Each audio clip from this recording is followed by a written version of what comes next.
सवात में सियासी क़यादत और इंतजामी अफसरान के मुश्तरका अहम फैसले, दरिया के किनारे में हर किस्म की माइनिंग पर पाबंदी आए। चीफ सेक्रेटरी खैबर पख्तूनख्वा कहते हैं वाक़े की तहकीकात के लिए टीम भी सवात पहुंच चुकी है। गफलत बरतने वालों की निशानदेही करके उन्हें सजा दी जाएगी। इस हवाले से तफसीलात जानते हैं ब्यूरो चीफ पेशावर मुमताज़ बंगिश से। मुमताज़ बंगिश, ये बताइएगा, मौसमियाती तब्दीली की वजह से ये मालूम था कि इस तरह सैलाबी रैले आ सकते हैं, क्यों बरवक्त कार्रवाई नहीं की गई थी? जी बिल्कुल, आपने सही कहा। न सिर्फ ये कि मौसमियाती तब्दीलियों को देखते हुए ये मालूम था कि इन दिनों मानसून की बारिशें हो सकती हैं और इस किस्म की सैलाबी रैले भी आ सकते हैं, बल्कि पीडीएम की जानिब से बाकायदा तौर पे ये कहा गया था तमाम अजला की एडमिनिस्ट्रेशन को कि वो हिफ्ज़ मातकद्दम के तौर पे लोगों को दरिया के किनारे जाने से रोके, लेकिन ऐसा कोई अफसर वहाँ पे मौजूद नहीं था जो इन सयाहों को वहाँ आने से रोके, और या जब ये पहुँच गए तो उन्हें कम से कम दरिया के किनारे जाने से रोक देते। यही वो सवाल है जो इस वक्त सवात के कोने कोने में एहतजाज हो रहा है और सारे लोग यही उठा रहे हैं, ये सवाल कर रहे हैं कि हुकूमती इदारे क्यों इसमें नाकाम हुए। और जो दूसरी बात नोट की गई वो ये है कि हुकूमत ने एयर एम्बुलेंस तो बना लिया है, लेकिन एयर एम्बुलेंस जो सिर्फ 20 मिनट पे वहाँ पे पहुँच सकता था और वहाँ पे जो इमदादी कार्रवाइयाँ थी और वहाँ जो लोगों को हॉस्पिटल तक पहुँचाना था, उस किस्म की दीगर जो बीमारियाँ थी, दीगर जो अहलकार थे जो उनको वहाँ पर पहुँचा सकते थे, उसके लिए भी इस्तेमाल किया जा सकता था, लेकिन वहाँ पे एयर एम्बुलेंस को भी पहुंचाया नहीं जा सका। और इसके अलावा जो वाक़े के बाद वज़ीर आला अली अमीन गंडापुर की जानिब से कमेटी बनाई गई, उस कमेटी पर भी इसलिए सवाल उठने लगे हैं कि एक दिन गुजरने के बावजूद भी वो किसी को इस गफलत का जिम्मेदार नहीं ठहरा सके हैं। दूसरी बात यह है कि वहाँ पे ये भी इंकशाफ हुआ है कि जहाँ पे ये वाक़या पेश हुआ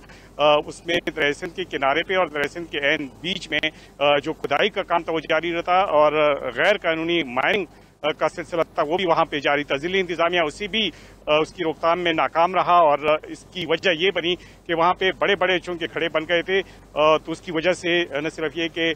जो रेस्क्यू के एहलकार हैं उनको इमदादी कार्रवाइयों में मुश्किल का सामना करना पड़ा, बल्कि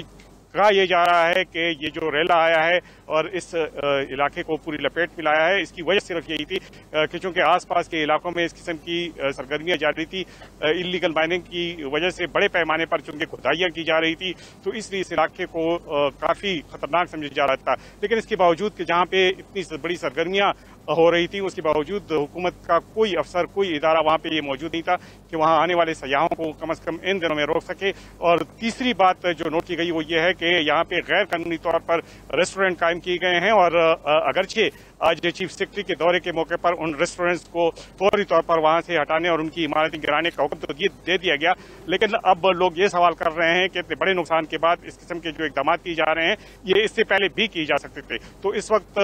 सब लोगों की नजरें उस रिपोर्ट पर हैं कि जो अब आनी है, और सूबाई इंस्पेक्शन टीम के सरबराह की क़यादत में 3 रुकनी कमेटी बनाई गई है, उस कमेटी ने ये रिपोर्ट देनी है। दूसरी जानब हम देख रहे हैं कि कल सूबाई हुकूमत की जानिब से 2 असिस्टेंट कमिश्नरों और रेस्क्यू 1122 के इमरजेंसी ऑफिसर को